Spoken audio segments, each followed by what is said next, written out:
Hello, my name is Cedric, and along with my beautiful wife, Connie, we'll be hosting my brand new podcast, That's What I Said. I'm a retired Navy veteran that suffers from PTSD and anxiety, and we'll discuss how I cope with the mental illness through comedy and discussion. It's a podcast that will talk about everything from cryptocurrency to comedy. If we're worrying about the dollar going up and down, up and down, up and down, and it's still a dollar, guess what? The value of that means absolutely nothing. Cryptocurrency in itself is the future of money. From spirituality to cannabis. To have cannabis on the Schedule 1 list is bullshit. I'm sorry, it is. It makes absolutely no sense. If it's a seed that can be planted and it has healing properties in it, why the hell is it in Schedule 1? Last time I checked, cocaine don't have healing property in it. From interracial relationships, I don't have a problem with people talking about interracial relationships. People try to talk bad about my interracial relationship just to think that they can get under my skin. I mean, really, it don't bother me. I mean, let's not make, call a spade a spade. But if you have a problem with someone that's in love, it shouldn't matter the race of the person. It's a mental illness in our community. The problem is people want to put labels on it. Everybody wants to put color on everything. And as soon as you put color on it, it gets treated differently. The money gets treated funny. Because if it's dealing with Asians, guess what? It's going to take a longer process unless those leaders step up and get into the president's face or U.S. leaders' face and say, this is a problem in our community. Not leaving one topic unturned. If you want to hear real, authentic conversation, interviews, and comedy, please take time to listen to That's What I Said, because I said what I said. Giving you 100% authentic, real, raw, unapologetic truth with no filter. Listen to That's What I Said. Available on your favorite podcast platform. That's What He Said with Cedric D. Sanders. 100% real, raw, and uncut. Deadass.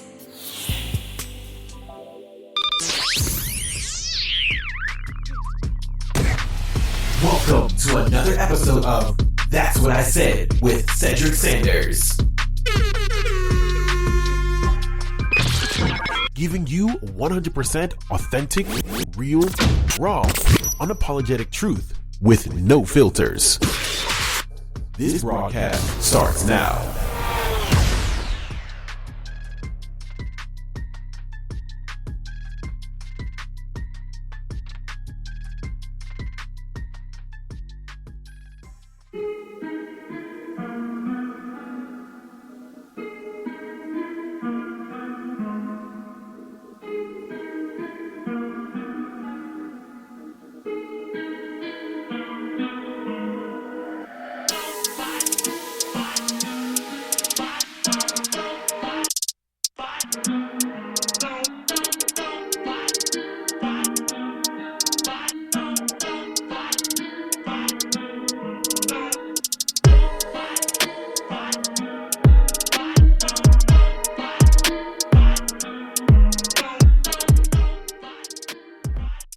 What up?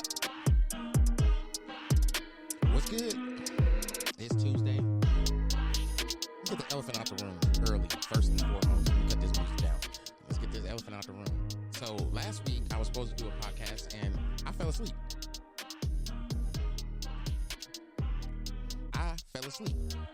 Are you over there? I'm here. Man, you ain't saying nothing. No, I was waiting till you was done talking. I'm not trying to cut you off. Whatever.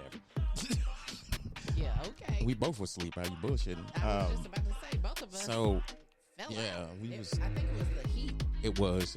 Well, it was just ramping up that week because it's been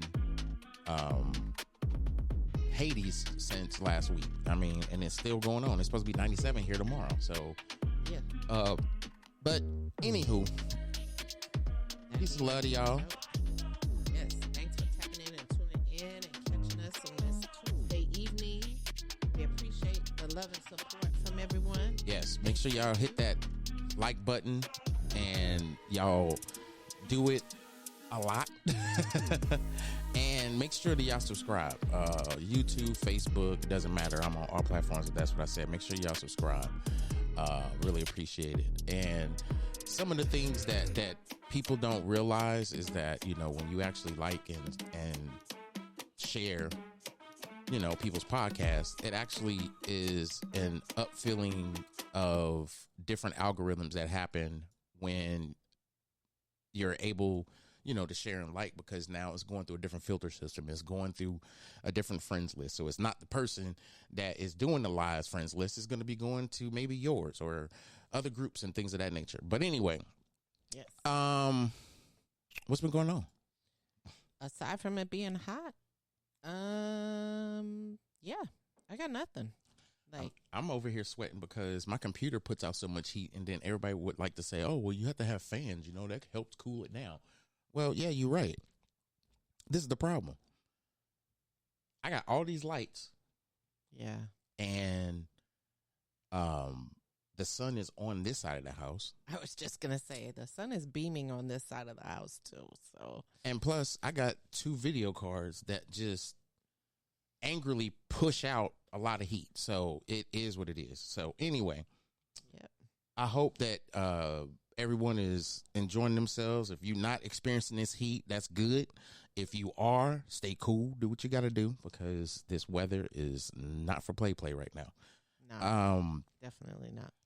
So tonight's topic, we're going to talk about just basically a mental health checkup. I haven't done one of these in a while, but being that it's Mental Health Month and Men's Mental Health Month, but mainly Mental Health Month, we should take time to look out for those that are dealing with some type of mental illness or some type of, just any type of stress that can mess with anybody's mental at any given time.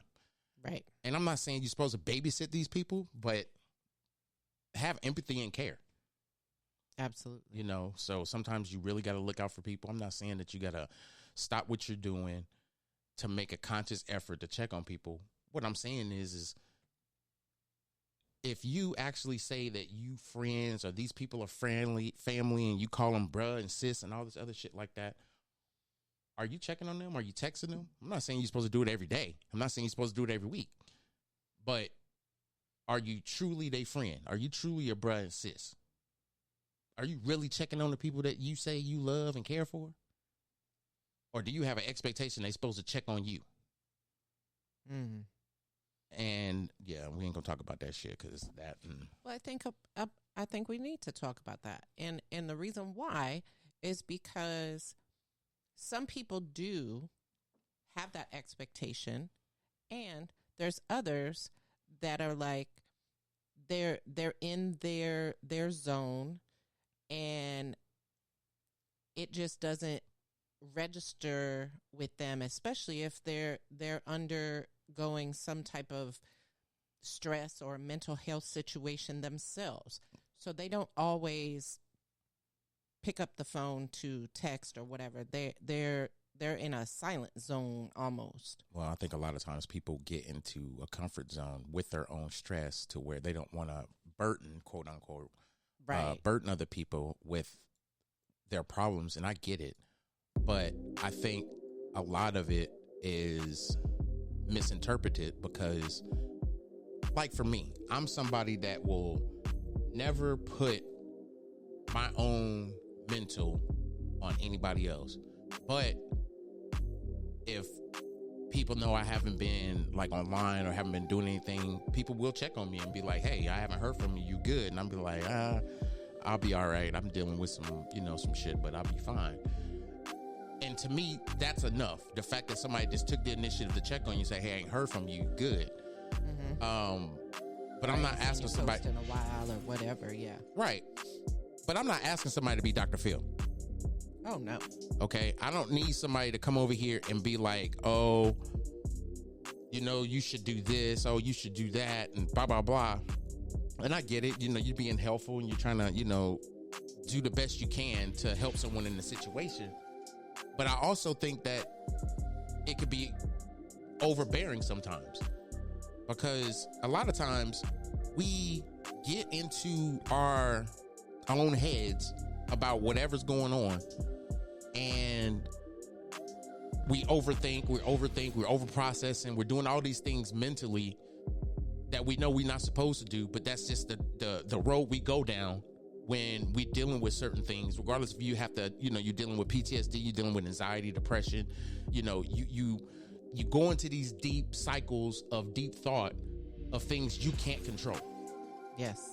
And one of the things that I fight with, even with myself, is I overthink things that I can't control. And the things that I can control, some of those things still don't change. I mean, it could be in your relationship, it could be a friendship with someone, it could be your job, whatever the case it is. You have control over certain things that happen in your life, but we get in a position where we overthink and say, you know what, I really ain't got to deal with this. And mentally, when you have that mental health, when you're dealing with certain things, a lot of times that's exactly how we think. Yeah, your brain goes into overdrive. Yeah. Instantaneously. Yeah. It's not a hold on a second. No, it's already there. Well, yeah, and a lot of times, even when you go through therapy, they tell you, do these steps whenever you start going through this thing. If you're triggered, do these, suggested things. Right. And like for me, certain things that trigger me, I try to stay away from, or I try to avoid, but you can't be what they like to say, you can't be scared, blah, blah, blah. And to me, it's not about being scared. It's far from being scared. It's shit that you just don't want to deal with. Right. I don't want to have to deal with that. I'm not in the headspace to have to deal with that shit. And then when something happens, when you're in the headspace to deal with it, you can walk away. You can do whatever it is you need to do to mentally deal with whatever you need to deal with, so that you can move on with your day and not be all succumb with it and feeling like you're overly processing everything. And this is what you've been doing all day. It's just over processing things you can't control.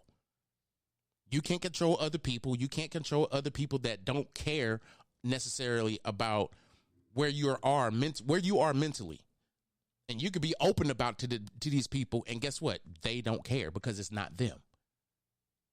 And when it's not them, why would they care enough to just be cautious to not push themselves over into your lane to where now you're pissed off because of some shit that you just don't want to deal with? And a lot of times I think too, it's not so much the other people. It's you. It's certain habits that people that deal with mental health do and deal with that purposely puts them in that state of fight or flight. Question. What would you say is the best way to handle someone you want to support, but it feels like they want to fix their life? They want you to fix their life like I Blink, I'm glad you said that because I'm actually dealing with that right now. And I'm not going to put this person's business out there, but I will say this, and I will put me into this scenario, because this was me a few years ago. I had this big thing of not wanting to go see a psychiatrist at all. I just didn't want to do it. And it wasn't because I heard bad stories about it. I'm a black man. I don't think I need help. I just need to just deal with it the way I need to deal with it. And when I finally said, you know what, this is stupid. I do need help. I can't expect Connie or whoever else is there for me to read books, to cautiously walk, on eggshells around me all the damn time. They need to understand what I'm going through. I need to understand what I'm going through. But also, let me say this. If you are with someone that has the expectation that exactly what you said, Blink, that they have the expectation that you're going to help them, you're going to support them and everything else, but really and truly, they're not doing anything for themselves, you need to have that hard conversation with them and say, look, are you actually getting the help you need? No, I would much rather just talk to you because, you know me for this, this many years, and, we've done this together. And I get that. And I'm going to always be that ride or die friend. But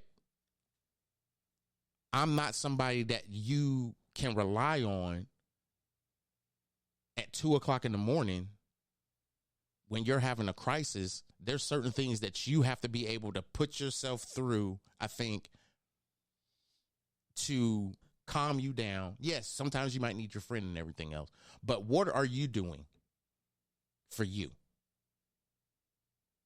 Because sometimes we got those friends that you say at any time, use my number, you can call me and everything else. And now you're on the phone with them more than you're on the phone with your significant other or people in your family. Because literally you're trying to talk this person from jumping off the porch. And to me, that's kind of selfish. It's selfish for that person to always push that person, to do that.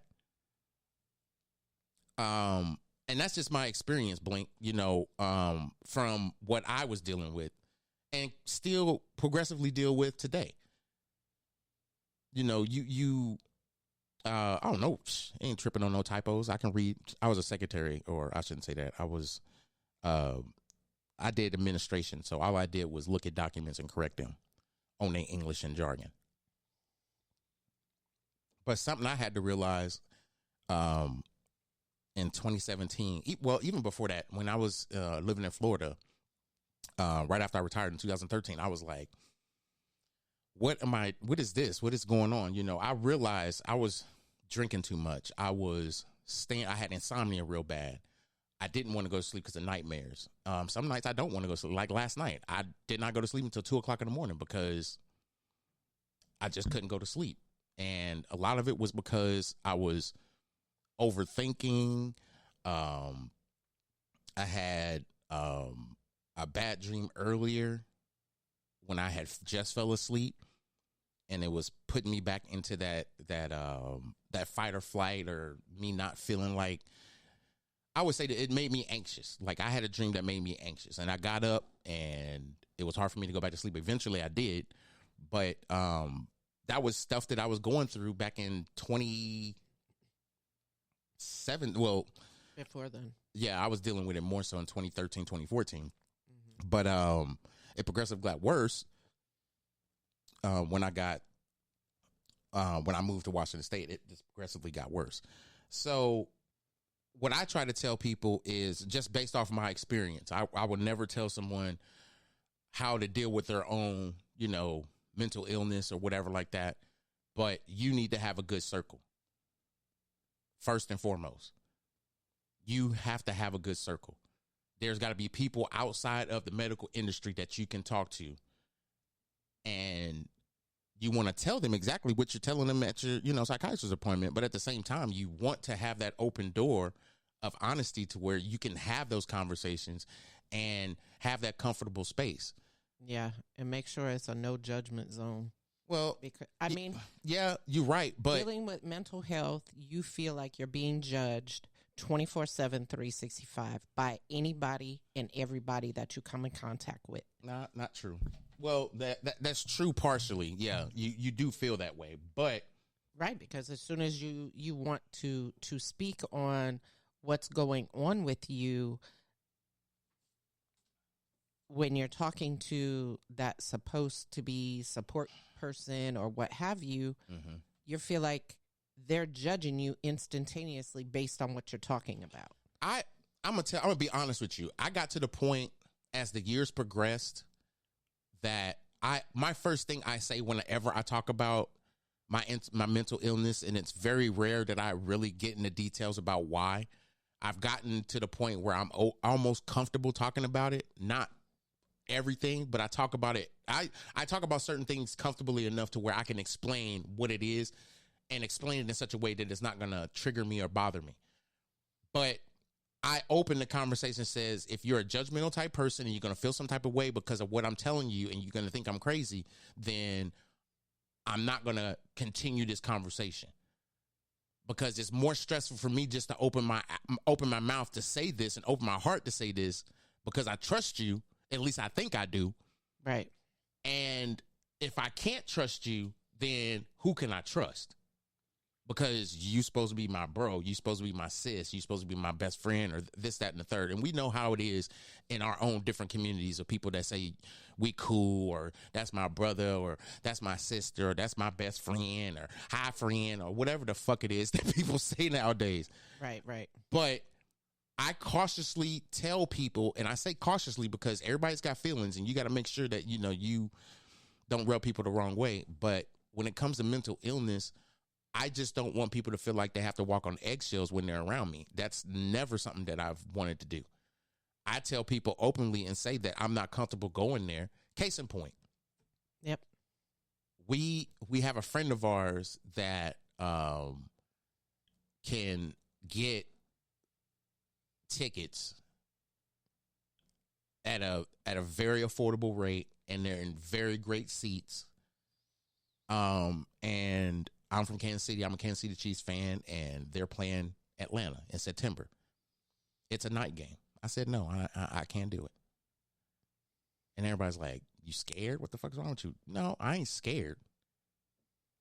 It's nighttime. First off, I'm driving in unfamiliar territory. I don't live in Atlanta. Yes, my mom is from there. I got family that live there, so I'm cool, yes. But I know how football games are and how long they last. Exactly. I am not trying to drive from the Mercedes-Benz Stadium in Atlanta at 11 o'clock at night to drive to a hotel in traffic to go to a hotel because I live 8 hours away. Not happening. Plus, I'm going to be in a loud-ass stadium full of people that I don't know. Right. And people are just like, you got to live a little and have fun and blah, blah, blah.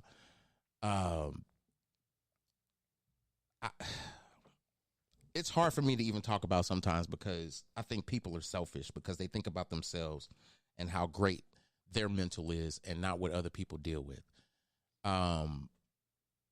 Blink has a question in the comments. You want to read that? Sure. What is it with the Black community not wanting to seek out professional help? Pride and ego. That's all it is. It's pride and ego. Especially for a man. If you see a man, most all women that see a black man, they see him as a strong black man. Not the shit that he's dealing with. They just see, I want to be with a strong black man. And if they don't see you as a strong black man, regardless of what you're dealing with, you're not their type. Or we can't be friends. Or you're this, you're that.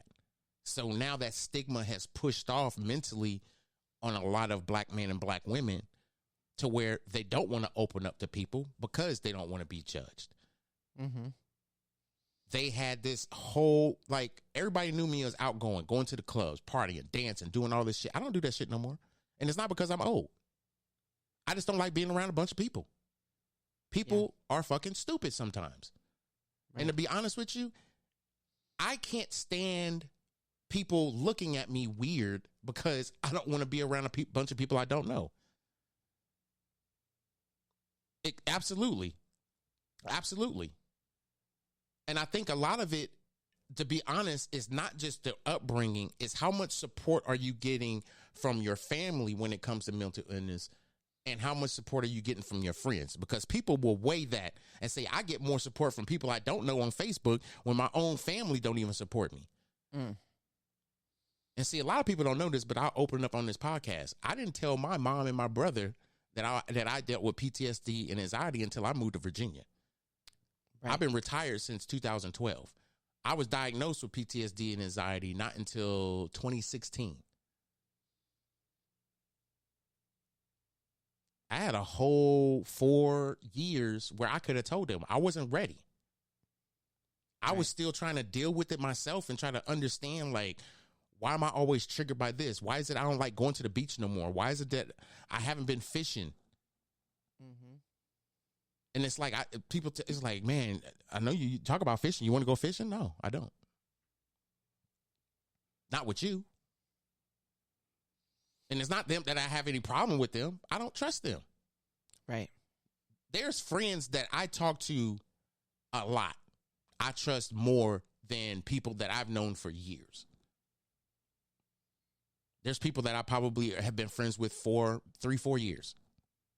I have more trust in them than I have with certain people that I've been friends with for 20 years. And I think the reason why is I see them more than I see them people that I've been friends with for 20 years. And yes, I trust those people, but to just all of a sudden pop up and say, hey, let's go fishing? No, you can have that shit. I don't know you like that. I know you 20 years ago. I don't know you today, right now. Yeah. And that's just how my mind works. And a lot of people will say, that's probably just a trust issue, bad relationships. And you can say whatever the fuck you want to say it is. But I gave a lot of trust to people that not only gave me the reason to not want to be their friend anymore, but to treat them exactly how they treat me. I got treated, I'll put it to you like this. We had somebody a couple of years ago that we were cool with, that I used to talk on the radio with, that opened up to us and we partially opened up to them. And I had told Connie, don't give that motherfucker everything. You give him enough where he's comfortable in the conversation. You don't give him everything because you're still getting to know people. You don't give them everything. You get them just enough to gain your trust, and then you give them a little bit more. You don't give them everything. And this person in particular was giving us everything and was like, I need you to be this person for me and call me on my shit because you already do it. I'm like, okay. And then what happened? That next week, the true colors of this person came out. And not only did the true colors of this person come out, the true colors of who I am came out to them, a side that they should have never seen. But the back talk is I'm an asshole. I'm all about my ego. I think because I was in the military, I think I'm better than everybody else. No, the fuck I don't. Hell no, I don't. I mean, just because I was in the military and I did 20 years, that makes me better than anybody else? No, it doesn't. It never has. I don't never depict my life better than any other man or woman on the face of this earth just because I've been in the military. That ain't never been me, and it never will be me. Now, anytime somebody talks to you like that, they're jealous of you. And the reason why they're jealous of you is because you may talk about the benefits. You may talk about all the things that you have, had to deal with or had to receive or whatever the case may be. That's jealousy. Yeah, and all the things you did and places you went and things you saw, and they're jealous of you because you left your hometown and went and did something that you wanted to do. Oh, and they raggedy ass is still in their hometown and they ain't done shit. Right. And somehow they mad at you when y'all ain't even from the same hometown. Right. You just a Facebook friend at this point. It ain't even at this point, period. Right. Like, I don't know you. I only know the representative that you have placed in front of me. That's all Facebook friends are, representatives. You don't know who the fuck these people are unless you actually know them and they got a Facebook profile. Anybody new that you listen to or look at on Facebook, that's a representative. Period. We all know who the representative is. We all have used the representative. The representative is part of our repertoire. You want me to tell you why I know this? Have you ever done a job interview? Absolutely. You sending in the representative. You ain't sending in Connie. You sending in Constance. We can't talk about the alter ego now. Fuck. Delvin ThinkPad and Constance is the representatives. I'm Delvin ThinkPad. That is Constance. Damn, we need to do a segment with Delvin ThinkPad and Constance. But anyway, that you sending in a representative when you do a job interview. Yes, you are the representative of this particular person. And you're going in, I can do this, and what about this? What's good, fam? We could do this, and we can do this, and blah, blah, blah, blah, blah. You got all these accolades of what you do when you come into the job interview. That is not you. That is the person that answers the phone. Hello, when you talk like this. Nigga, we know your voice. How you gonna try to answer the phone like, hello, all sexy and shit, but when I'm over at the house, it's like, hey, so, you want a drink? It's like, what? No, I want the voice from when you pick up the phone. I want this Horace Grant built voice that you got. I'm done. Out here like, you sound like a bear struggling to scratch his own back. It's like, no, shut the fuck up. I want that person. I want the person that answers the phone. Hello, how can I help you? That's the person I want to talk to. That's the problem. We get involved in all these relationships and they send in a representative and not they asked. And when the real person shows up, oh, now all of a sudden you want to get an attitude problem. No, I told you I'm going to flip the fuck out. I told you there's two things you don't do to me. Lie to me and be disloyal to me. Everybody knows that.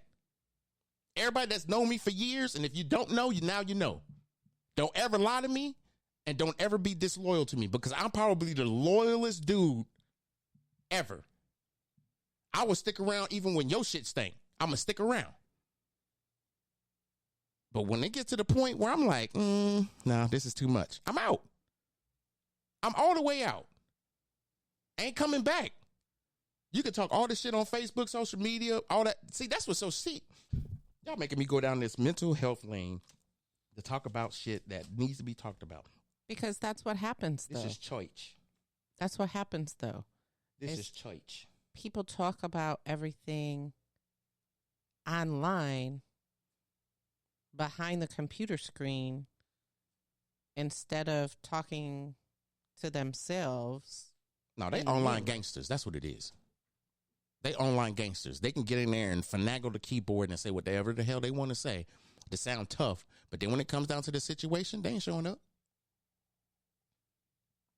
I done had so many people talk all this rah-rah shit, and I was like, bruh, you must have forgot. I'm from Kansas City, Missouri, the show me state. Nigga, I will pour Gates barbecue sauce on there and fuck you up.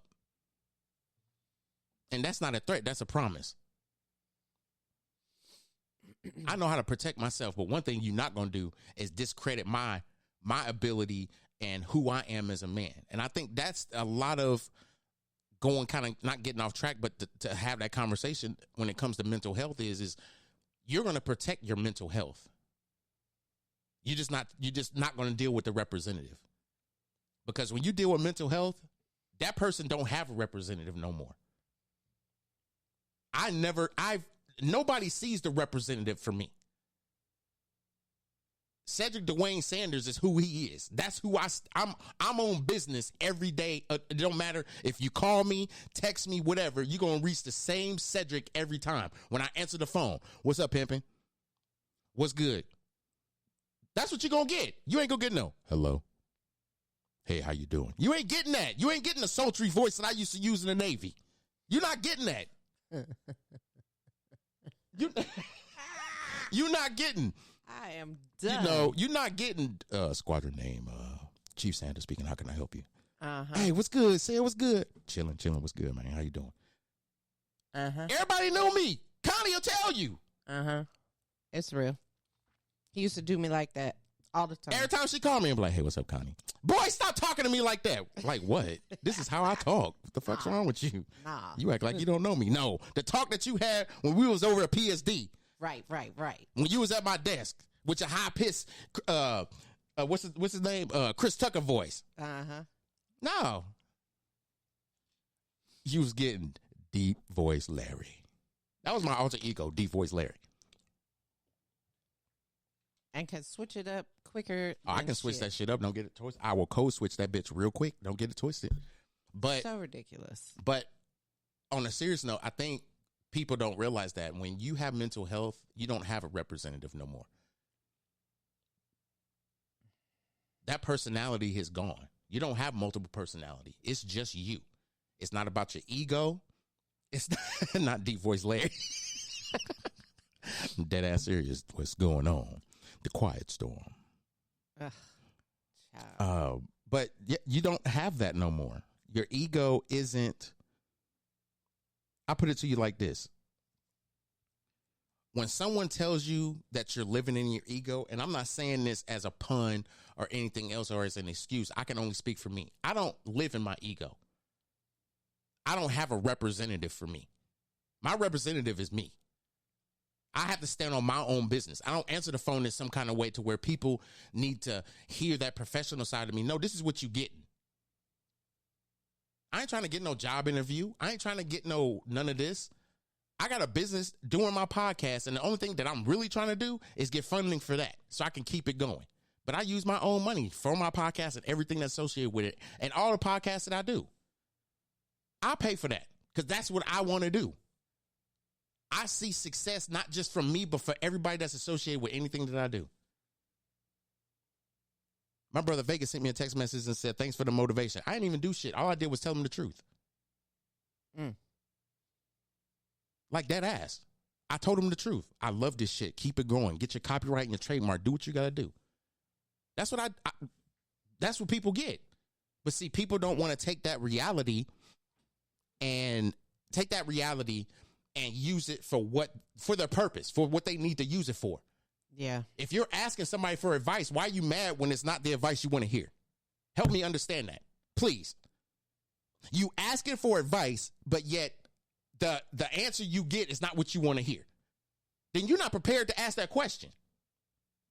I was just going to say. You have an expectation that your shit don't stink. And when someone tells you it stink, now you mad. You got you want to feel some type of way. Right. If you don't go wash your ass, that's what I want to tell people when they act like that. Just go wash your ass. Because really, some people don't believe they shit stink. Or can't see that.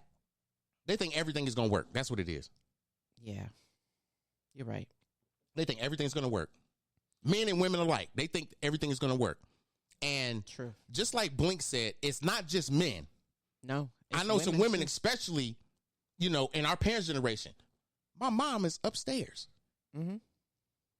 This woman will tell me until she is blue in the face to not stop letting stuff bother me. Absolutely. Because you can't control them. And I do the best that I can. And I beat myself over it because it bothers me. And I'm like, you know what? I can't let it bother me. Because I can't change people. I may want someone to be a certain way. I may want someone to do, said thing. But I can't be mad if they don't do it. I can't be mad at the relationship that I don't have with certain people. I can't be mad at that. It's not my fault. I can go out and initiate conversation after initiating conversation after initiating conversation, and you trying to build that relationship and build that rapport with people, but they still don't come through. Why get mad? It's them. Check on y'all people, please. I mean, people are dealing with shit nowadays that they don't want to talk about. And the reason why they don't want to talk about it is because they don't have a safe space to talk about it. Right. Everybody has a grudge. You cheated on me. You did this. They are human. I'm not gratifying or saying that cheating is a good thing. I'm not saying that at all. But what I'm saying is certain people have feelings. Everybody has feelings. Everybody's human. Everybody makes mistakes. But it's your life to live. If you choose not to be with that person because they did this, great. Do that. It's you. It's what you have to deal with every day. But when they can't respect your space and still want to validate what they've done to you that's bad, yeah, that's when you got to kick their ass to the curb. Because you might have some sympathy because it's like, yeah, okay. But when they don't even value themselves, value the people around them, could care less if you were in it or not, why give them the time of day? Why dumb yourself down thinking this is all I can get, so this is what I'm going to do? No, it's not. Just because your options are limited based off of the current situation you're in doesn't mean you got to stay in that situation. Let me say that again. Just because your options are limited doesn't mean that is limiting you in the current situation that you're in. The only thing that's limiting you from progressing out of that situation is you. Stop worrying about what people are going to think about you. Stop worrying about how people are going to think about this, that, and the third. When, if they had your best interest, if they ever had your best interest, they would just listen to you. Because it's not, see, people don't realize this. A man's nature, just especially a black man's nature, a man's nature is to problem solve. That's it. Problem solve. Babe, Yes, talk sir. to him for a second. Whew. Yeah. I don't know how to follow all that up. But anyways, coming from a female's perspective in regard to mental health, pull out the transparency rug, you know, I deal with anxiety. I deal with some depression, and I'm preparing to actually go and speak to someone. You know, going through that process has taken quite a long time. Like, like almost 3 years, I think. 2.5, almost 3 years. Something like that.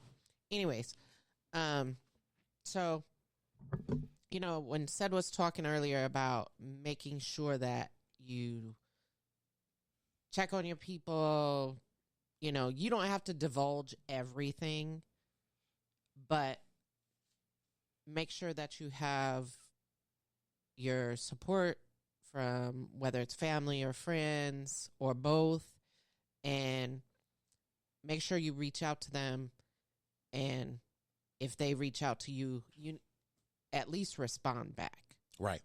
At least respond back. Facts. We about to wrap this up, y'all. These podcasts that I do on That's What I Said, they're gonna be under an hour. I promise y'all. Well, I can't say that. Let me stop. I can't promise y'all they're gonna always be under an hour, but I'm not gonna take up too much of your time because it's a Tuesday, and I respect everybody's time. But I will say this: what you got for the people before we get up out of here? Hi, y'all thought I was gonna say something. In closing, like I said, as a woman that deals with mental health, don't be ashamed by any means to go and speak to someone. You know, check with your doctor first if you have to get a referral and all that kind of stuff.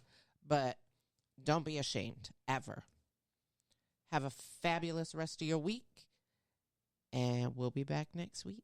Yes, we will. Peace out. I'm going to say this in closing before I kick my music on and get up out of here. Something I learned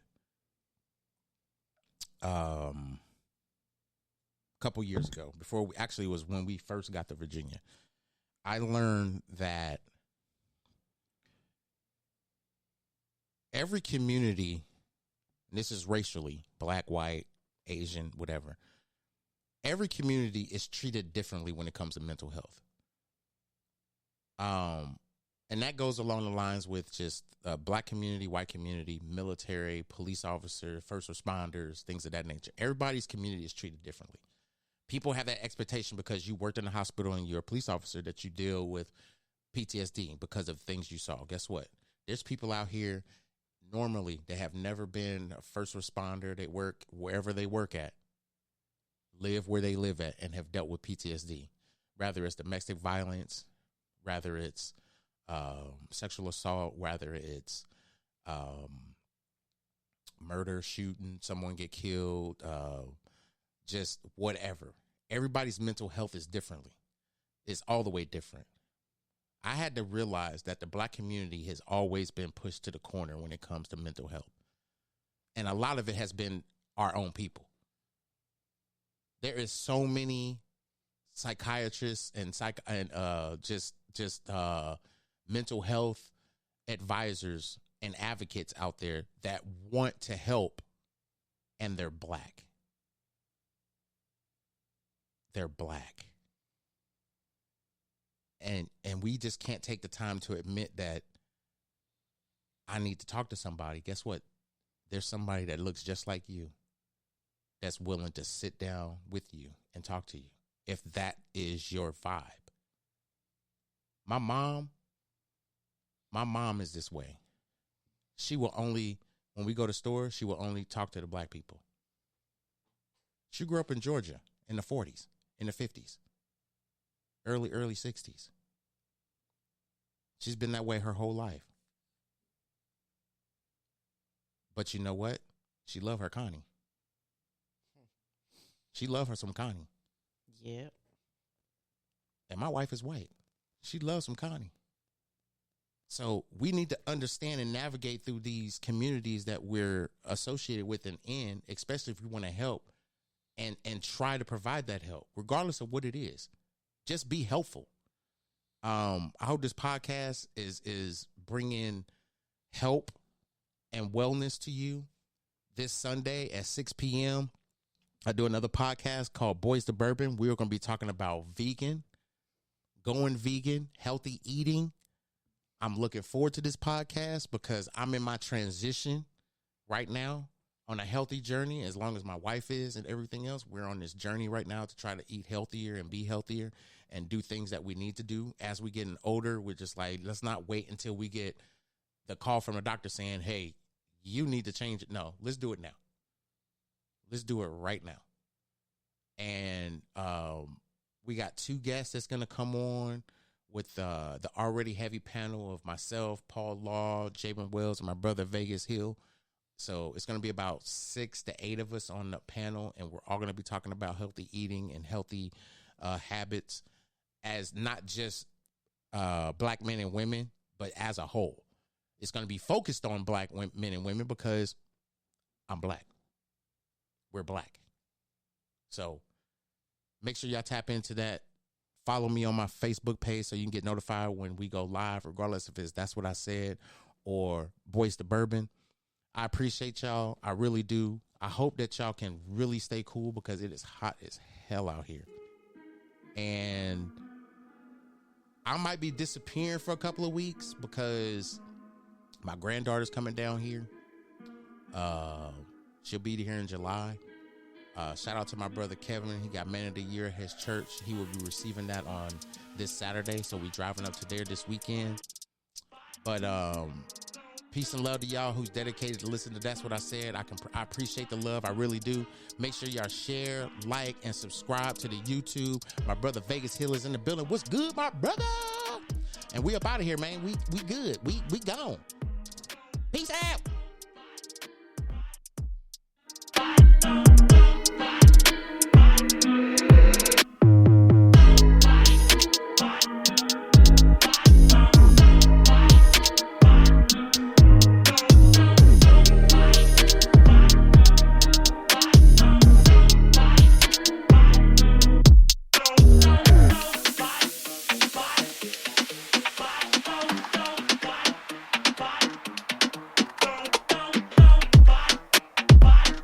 Bitch, what?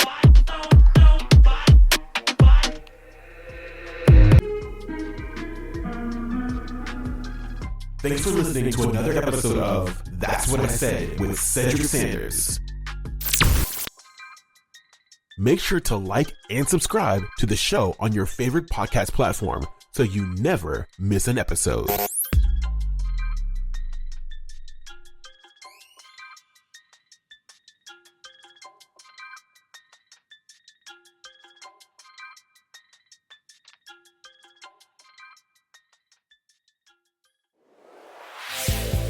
That's What He Said with Cedric D. Sanders. 100% real, raw, and uncut. Deadass.